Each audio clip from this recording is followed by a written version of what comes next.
Hello everyone and welcome to another episode of the McGonigal Boxing Podcast. Let's get straight down to it, shall we? What on earth is going on with Tyson Fury's camp? Let's be honest, it's an absolute shambles. Bob Arum, absolute shambles. How they've messed this up, I'll never know. You're talking a multi-million pound fight. He's been out the ring a year and a half. He finally gets, after all the court case, after all the hassle, finally gets to lay Deontay Wilder fight to rest. And then, of course, this happens. Fury and 10 members of his camp are COVID. You know what I mean? You can't make it up. And the fact that Arum has lied and said they've been vaccinated, they're all in a bubble, they're all safe.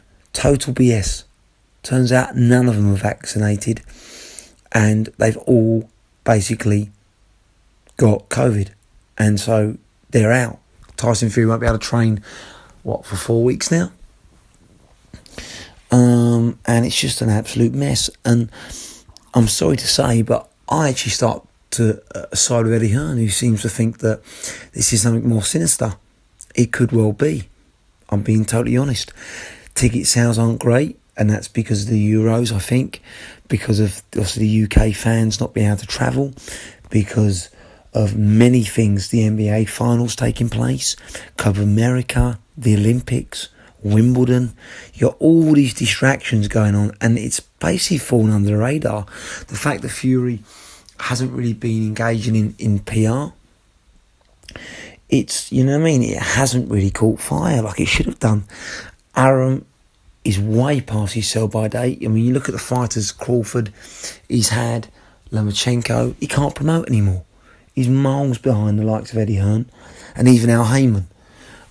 He can't generate sales or interest, and it's an absolute shambles, utter shambles. ESPN are furious. I mean, obviously they pay Fury millions.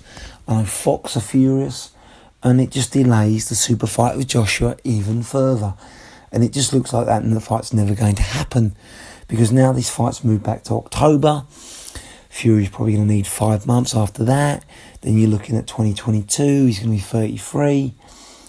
And you got to get Joshua past Usyk. Possible rematch in that fight as well. I don't want to be negative, but this is an utter mess.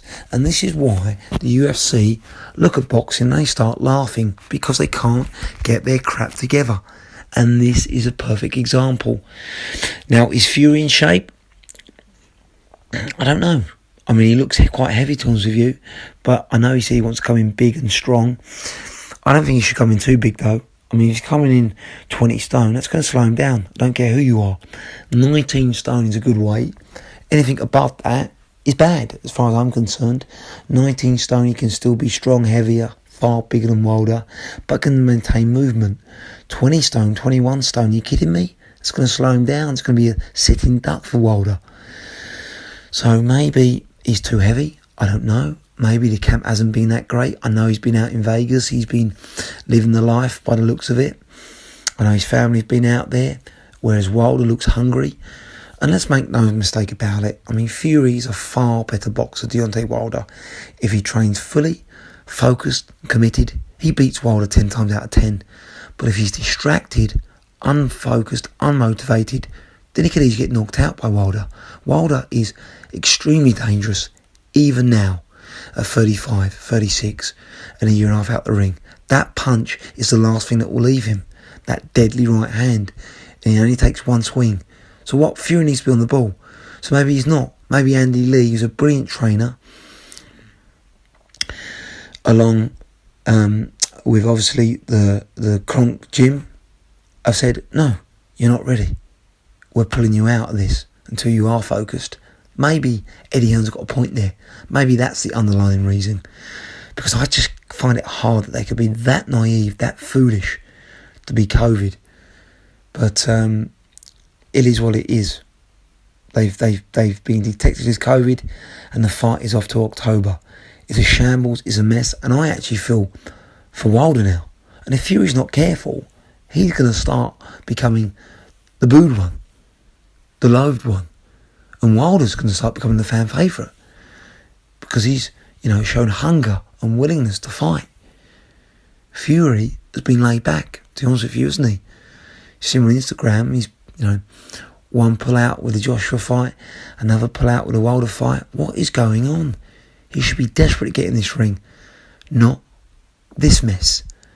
It's total lack of professionalism, in my view, lack of preparation, and Bob Arum lying like this is a disgrace. Now you start to wonder, were they actually lying with the Joshua the whole time? Were they the team that messed it up rather than the Hearn? I think so. Because, Arum's been found out on this. He's lied. Which means he's probably lied about the whole Joshua affair as well. It's not acceptable. It's not good enough. Fury needs to wake up, make some tough decisions and get focused again. Because trust me, October's coming round, it will come round, and he needs to be ready for a hungry Wilder.